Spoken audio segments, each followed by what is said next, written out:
बिस्मिल्लाहिर्रहमानिर्रहीम। अस्सलाम वालेकुम व्यूअर्स, उम्मीद है आप सब खैरियत से होंगे। मैं हूँ आपकी होस्ट मुकद्दर शफ़क़त और आज हम करने जा रहे हैं एपिसोड 62 की reading. First of all welcome back to the channel. अगर आप चैनल पर न्यू तो सबसे पहले चैनल को सब्सक्राइब कर दो, बेल आइकन को लास्ट में हिट कीजिएगा क्योंकि अगर आप आइकन को हिट नहीं करेंगे तो इतना बॉम्ब ब्लास्टिंग नावल आप मिस करने वाले हो, जो कि मैं नहीं चाहती कि आप लोग करो। और आज की एपिसोड ब्रो सुपर डुपर कमाल होने वाली है।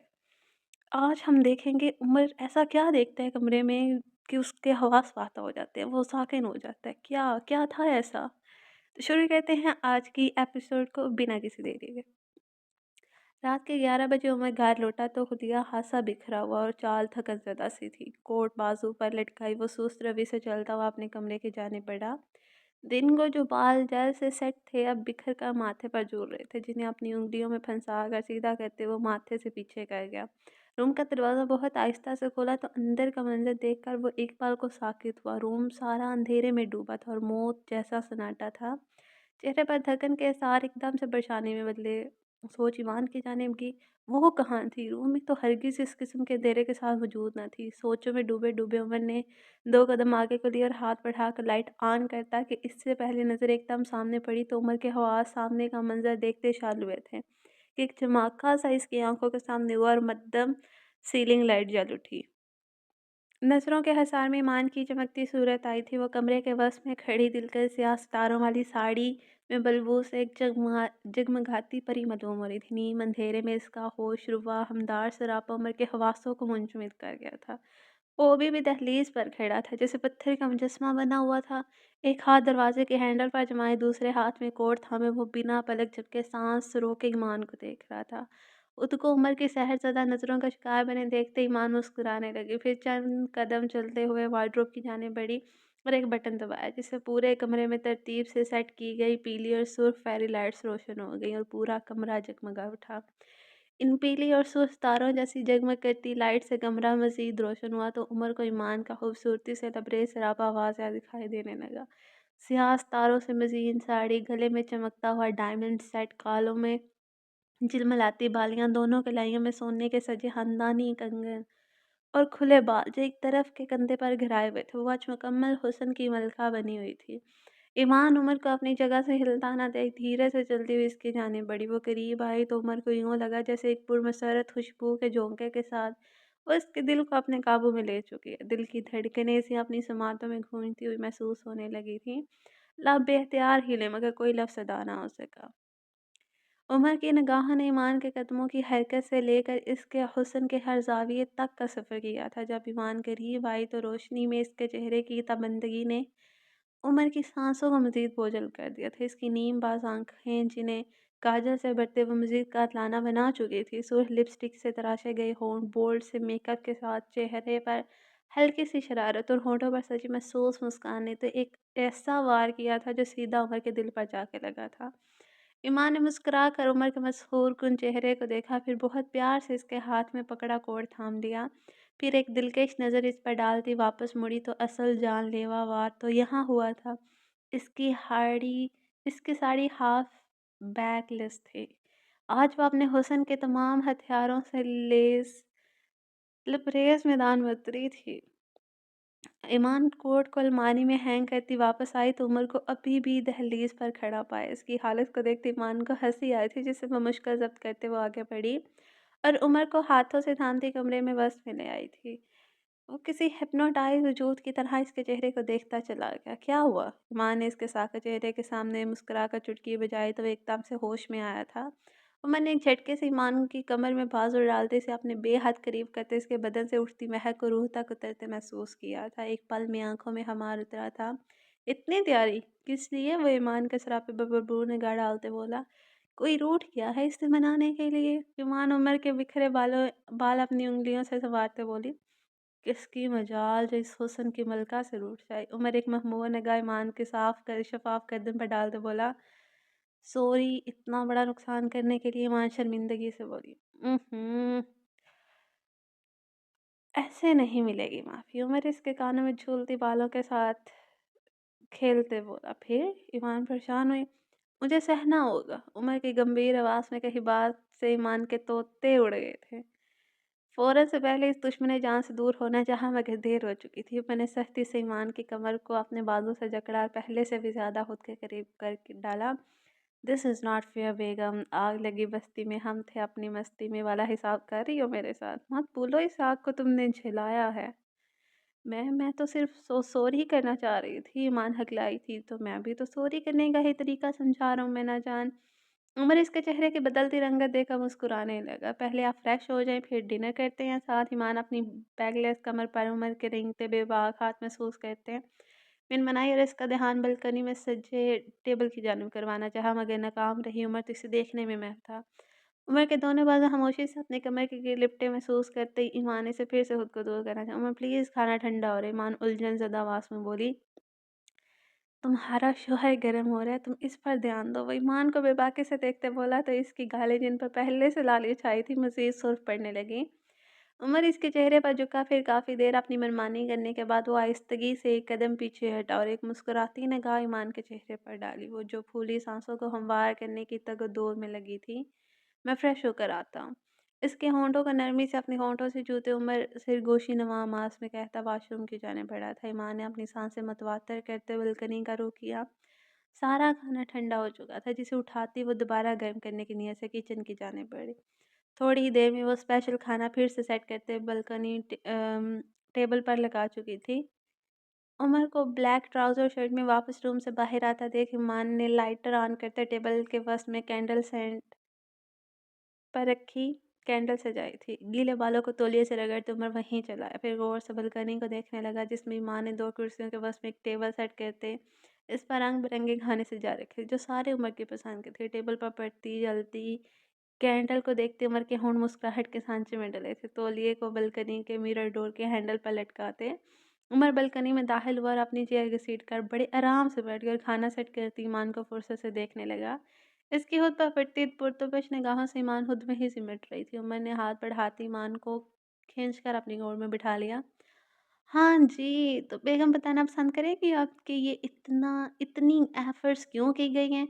उमर इसके कान में सरगोशी करते बोला था, आपके लिए आप नाराज़ हो गए थे ना, सॉरी। ईमान गर्दन मोड़ती उमर के चेहरे को देखकर शर्मिंदगी से, सॉरी फॉर व्हाट? उमर ने लापरवाही से पूछा, वो मैंने आपकी गाड़ी। इससे आगे ईमान ने बोलना ना गया। फिर हिम्मत जमा करते बोली, सॉरी मैंने आपकी इतनी कीमती गाड़ी खराब कर दी, आपको नाराज़ कर दिया। ईमान मिनमिनाई, ओह! और किसने कहा कि मैं नाराज़ हूँ? उमर ने उसके गाल से अपने गाल जोड़ते इसके पेट के गिर्द दोनों बाजू बाँध गया। आपने इस वक़्त के बाद मुझसे बात नहीं की, आप देख भी मुझे ऐसे रहे थे कि गुस्से से मैंने आपको कॉल भी की, आपने वो भी नहीं उठाई। माँ ने इसको दलाइल के साथ बात बयान की। उमर खामोश रहा और जूँ का तूँ इसे गोद में लिए दाएँ-बाएँ झूलता रहा। उमर, आप नाराज़ नहीं हैं क्या? मतलब वो आपकी फ़ेवरेट गाड़ी थी, सब कह रहे थे कि आपको बहुत पसंद थी आपकी गाड़ी और मुझे भी कह रहे थे कि आपको अपनी गाड़ी बहुत पसंद है, तो क्या आपको कोई इश्यू नहीं? मैंने आपकी फ़ेवरेट और कीमती गाड़ी ठोक दी। मान उमर के लिए अपने इस कदर नर्म रवैये को देखते बोली। उमर ने एक पल के लिए चेहरा इसके गाल से दूर करते इसकी आँखों में देखा जहाँ उदासी छाई हुई थी। मेरे लिए तुमसे बढ़कर कीमती और फ़ेवरेट कुछ भी नहीं है। वो फिर से अपनी पोज़ीशन में वापस आते बोला, खाना खा लें, ठंडा हो रहा है। ईमान को जब तसल्ली हुई तो फिर से खाने की फ़िक्र लाहक करने लगी। बात तो तब बनेगी जब तुम मुझे अपने हाथों से खाना खिलाओगी। उमर की नई फ़रमाइश ईमान का दिल एक लम्हे के लिए रुका था। हाँ, मैंने अपने हाथों से बनाया, आप खा कर देखें। ईमान बात बदलते हुए बोली और उमर की गो से उठने लगी मगर उमर ने इसके पेट के गिर्द गिरफ्त सख्त करते इसे बैठे रहने पर मजबूर कर दिया। वैसे ही 2 चीज़ लगा दी तुमने, हम लोग तो एक पर ही पूरे आ गए। उमर खीरे का एक टुकड़ा मुँह में डालते शरीर लहजे में बोला, मैं अनकम्फ़र्टेबल फ़ील कर रही हूँ। क्या? इसके अनकम्फ़र्टेबल होने पर मैंने सख्त घूरी डालकर इसे देखा था। मेरा मतलब है कि इस ड्रेस में ईज़ी फ़ील नहीं कर रही हूँ, ऐसे बैठने में मुश्किल हो रही है। चलो खाना डालो प्लेट में और खिलाओ मुझे। मैंने इसकी बात को मुकम्मल नज़रअंदाज करते अपनी फ़रमाइश फिर से इसके सामने रखी। मरती क्या ना करती, मजबूरन इसे खाना प्लेट में डालकर उम्र को खिलाना ही पड़ा था। थोड़ी देर ऐसे ही बैठे रहने के बाद ईमान से बर्दाश्त ना हुआ तो फिर से उठने की कोशिश करने कहाँ उमर ने इसे हैरत से देखा। बैठा नहीं जा रहा है ऐसे, ऐसे तो मैं यहाँ बैठती हूँ। ईमान ने सामने पड़ी खाली कुर्सी की जानिब इशारा किया। ओके बैठ जाओ पर मेरी एक शर्त है। उमर ने ईमान की बात पर बुरा सा उमर की बात पर ईमान ने बुरा सा मुँह बनाया था। क्या? इंतहाई बेज़ारी से उसने पूछा। तुम मुझे अपने हाथ से खाना खिलाओगे। उमर ने मुस्कुरा कर देखते ही से कहा, उमर ये खाना मैंने अपने हाथ से ही बनाया और अभी भी अपने हाथ से ही आपको खाना खिला रही हूँ। ईमान का लहजा नचाते हुए भी गुजारिया अख्तियार करी, कहाँ खिलाया हाथ से, चम्मच से खिला रही हो। उमर ने मुस्कुराते इसकी कमर के गिर्द गिरफ्त सेट की, मवादा वो मौका पाते फरार ही ना हो जाए। हाथ ही हुआ ना, एक ही बात है। ईमान झुंझला कर बोली, इसे लग रहा था वो अपनी गाड़ी का नुकसान इससे इस अंदाज में तंग करते वसूल कर रहा था। मैंने इसके पेट के गिर्द गिरफ्त हल्की की तो वो फ़ौरन से उठ खड़ी हुई। अभी वो चेयर पर बैठने ही लगी थी कि उमर ने इशारे के साथ चेयर अपने साथ रखने को बोला। ईमान नाक मुँह चढ़ाती अपनी चेयर इसके सामने से उठाकर इसके बराबर में रख के वहीं जम के बैठ गई। चलो खिलाओ। उमर मुस्कुरा कर इस तरीके से बोले। माँ ने प्लेट में पड़े कबाब और चावलों का चम्मच भरते बेजार मूली उमर की जाने बढ़ा। हाथों से खिलाओ। उमर ने चम्मच को हाथ से परे करके अपनी फरमाइश दोहराई। हाथों से ही खिला रही हूँ, ईमान ने दाँत पीसते कहा, फिर से चम्मच उमर के मुँह के करीब लगी। ऐसे नहीं, अपने हाथों से खिलाओ ईमान। उमर ने अपनी शरारत से चमकती आँखें ईमान की आँखों में गाड़ते कहा, जब से वो कमरे में आए थे, इसे ऐसे ही हम मारूलुद निगाहों से देखे जा रहा था। एक पल के लिए भी नज़रें ईमान के सरापे से ना हटी ना थी कि कैसे, मैं समझी नहीं। माँ समझते हुए भी ना समझ बनी। उमर कुर्सी से टेक हटा कर आगे बैठा और सामने पड़ी प्लेट में से उंगलियों के सहारे नवाला बनाते ईमान की जानिब बढ़ा दिया। मुँह खोलो। इसके कहने पर ईमान ने मुँह खोला तो उमर ने चावलों भरी अपनी उंगलियां इसके मुंह में डाल दी। ईमान के होठों की नरमाहट के बीच अपनी उंगलियां महसूस कहते उमर के दिल की धड़कन भर रही थी। जिस्म से गर्मी उठती महसूस हुई, मगर इससे भी ज़्यादा गैर हालत ईमान की हो रही थी। अगला नवाला इसी अंदाज से इसे उमर को खिलाना था, ये सोच ही इसके लिए सुहाने रू थी। ऐसे खिलाओ। Now it's your turn, come on. उमर पुरसकून होता फिर से इसकी कुर्सी से पूछ लगा टिका गया था। चलो। ईमान को हिलते ना देखकर कदरे तेज़ आवाज़ में बोला तो वो फ़ौरन से हरकत में आई थी। मुश्किल हाथ प्लेट में डालकर अपनी उंगलियों के दरमियान चावल भरे, फिर बेकाबू होते दिल को वो मुश्किल संभालते हुए चावलों से भरा हाथ उमर की जानिब बढ़ा दिया। उमर ने नजरें इसकी झुकती उठती पलकों पर टिकाए मुंह खोला तो हिम्मत करते इसने चावलों का नवाला उमर के मुंह में उतार दिया। इसके होंठों की तविश भरे लम्स के दरमियान अपनी उंगलियां दुबती महसूस करते हैं। ईमान रूह तक कांप रही थी। पेट में शदीद मरोड़ उठे, एक मीठा सा दर्द जिसके रोंगटे खड़े कर गया था। वो बेसाहता एक हाथ पेड़ पर रखते थोड़ा आगे को झुकी थी। इसकी अबतर होती हालत देखते उमर ने बड़ी मुश्किल से अपनी उमड़ती हंसी को रोका था। एक नवाला खिलाने पर इसकी बस हो गई थी, मगर उमर के मोर डू मोर वाली नज़रें खुद पर जमी देखकर वो फिर से चावल उंगलियों में भरने लगे। उछल उछल कर बाहर आने की कोशिश करने वाले दिल को बमुश्किल कंट्रोल में करते वो सिर्फ 3 ही नवाले को खिला पाई थी। इसके बाद इसकी हालत बिगड़ चुकी थी। सांस शदीद फूल गई थी, जिसम में कपकपी तारी हो गई थी। अब और चेहरा शकरकंदी की तरह सुर्ख पड़ चुका था। अब खुद खा लें प्लीज़, ईमान कपकपाती आवाज़ में बोली और खुद उठकर भागने लगी कि उमर ने इसकी कलाई जकड़ते इसे एक झटके से अपनी जानिब खींचा था। ईमान ने उमर के कंधे को हाथों से थामते खुद को इस पर से घिरने से बमुश्किल बचाया था, वरना ऐन मुमकिन था कि जैसी हालत इसकी चाह रही थी वह उमर के सीने पर घिरने से ही बेहोश हो जाती। मैंने इसकी बहना कमर पर अपना हाथ मजबूती से जमाया तो ईमान का दिल मुँह को आया था। आज इसकी शिद्दतों को वो सहन नहीं कर पा रही थी। वो अपनी सुर्ख पड़ती आंखों से इसे घूरता इसे भी बेचैन कर रहा था। कोई ईमान की इस शक्ल देख लेता तो साफ आ जाता कि वो शर्म से दो रही हो रही है। बैठो, हमारा कैंडल लाइट डिनर अभी बाकी है। उमर शरीर से लहजे में बोला। एक शर्त पर बैठूंगी, ईमान मन मनाई। आवाज़ तो इसका कहीं धक धक करते दिल के नीचे ही दब गई थी। कैसी शर्त? उमर ने पुरलुत्फ अंदाज में पूछा। वह इसकी हालत से मसरूर हो रहा था। वो हमेशा ही इसे अपने जलवे दिखाएगा, बाद में जब इसकी शिद्दत ना सह पाती तो पछताती थी।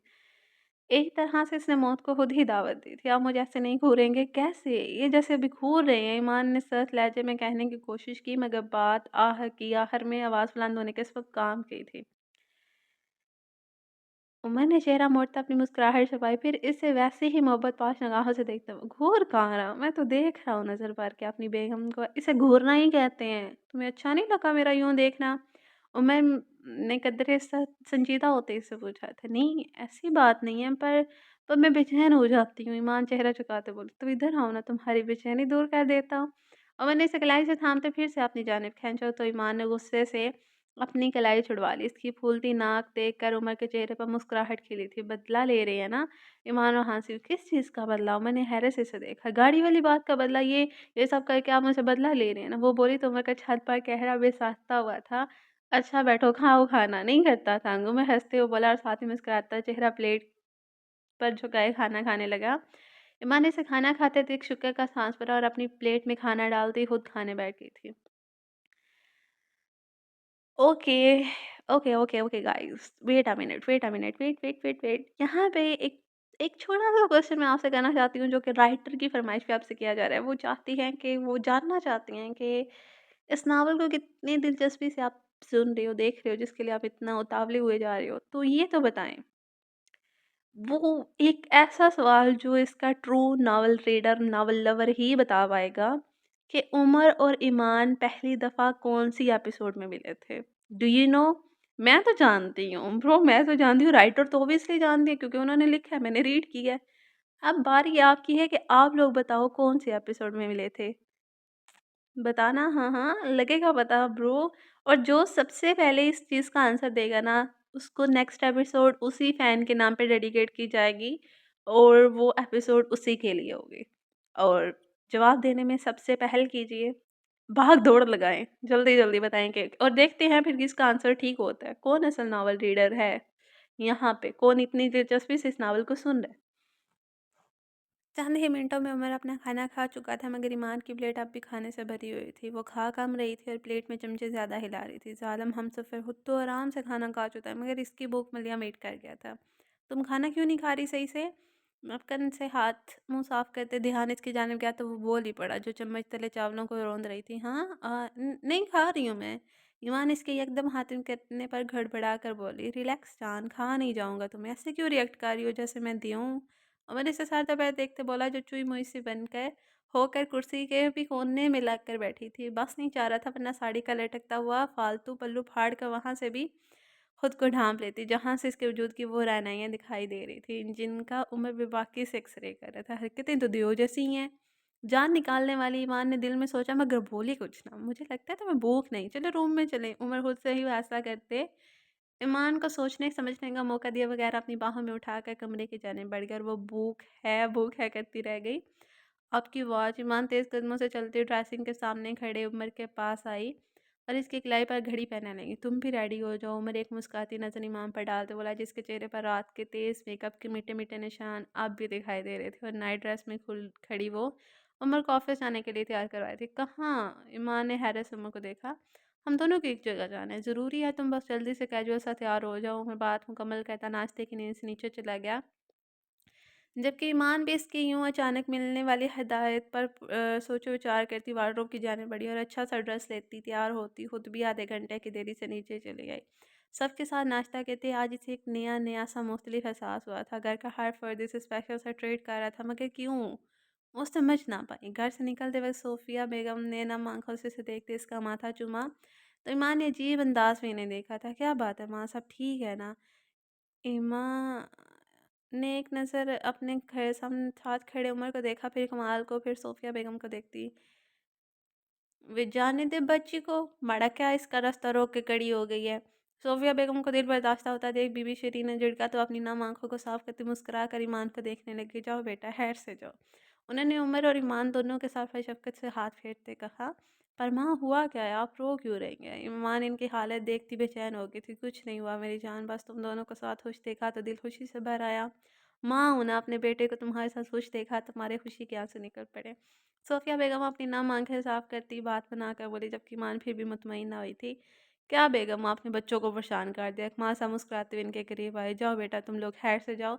कुमार साहब बोले तो ईमान ने इनकी जानिब देखा, जो बज़ाहिर तो मुस्कुराते हुए मालूम हो रहे थे, मगर आंखें इनकी भी नाम थी। ईमान को यह सब बहुत अजीब लगा था।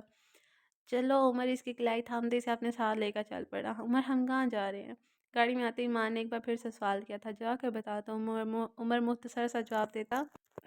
गाड़ी रास्ते पर डाल गया था। थोड़ी देर में वो अपनी मंजिल पर पहुंच चुके थे। ईमान ने गाड़ी से उतरते बेयकीनी के साथ इस बुलंदो वाला बिल्डिंग को देखा, जहां पर हॉस्पिटल लिखा हुआ था। उमर, आप मुझे यहाँ क्यों लाए? ईमान ने इर्द गिर्द का मुआयना करते परेशान चेहरे के साथ उमर से इस्तफसार किया। आओ, मैं साथ बताता हूँ।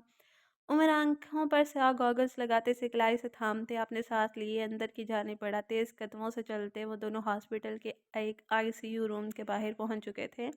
धीरे से दरवाज़ा खोलने अंदर दाखिल हुए, मगर सामने का मंजर देखते ईमान के पैरों से जैसे ज़मीन खिसक गई थी। कमरे में मौजूद तीन नफूस को योनिस के अपने थे। पहली नज़र सामने पड़ी, जहाँ इसका बड़ा भाई बिलाल खड़ा था जो इससे ही अब देख रहा था। फिर इससे होती नज़र इसके साथ खड़ी फ़िज़ा पर पड़ी, जो ईमान को शर्मिंदा चेहरे के साथ देख रही थी। अब की बार नज़रों ने बेड का रुख किया जहाँ इसका बाप मशीनों में लिपटा पड़ा था। ज़िंदगी ने इसे कैसे दोराहे पर ला खड़ा किया था। उमर इसे एकदम से इसके बाप के मिलवाने की खातिर इनके सामने ले जाएगा, ये तो इसने कभी तसव्वुर तक न किया था।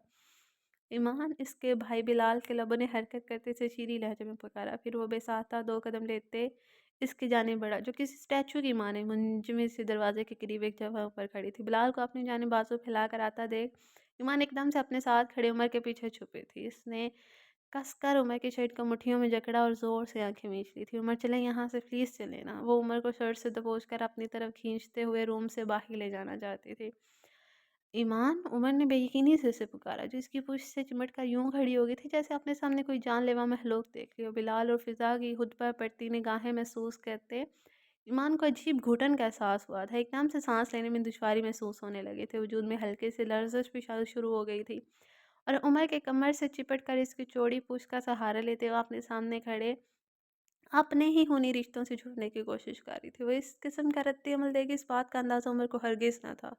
वो पुरसोच नज़रों से ईमान को देख रहा था, जिससे बाहर की जानिब घसीटने की कोशिश कर रही थी। उमर, चले ना प्लीज़, चले यहाँ से, जल्दी करें। वो बच्चों की तरह ज़िद करती उमर को कलाई से थामती बाहर की जानिब ले जाने की कोशिश करने लगी। बिलाल के अपनी बहन की जानिब उठते कदम वहीं जम गए थे। उमर भी हैरत ज़दा सा इसे देख रहा था, जिसका चेहरा लट्ठे की माना सफ़ेद पड़ता जा रहा था। ओके नाज़रीन, हमारी आज की एपिसोड होती है यहाँ पे एंड। देखते हैं ईमान क्या रिएक्ट करती है। क्या उसके वालिद ज़िंदा रहेंगे या उनको कुछ हो जाएगा, या उनको हुआ क्या है जो वो हॉस्पिटल में है।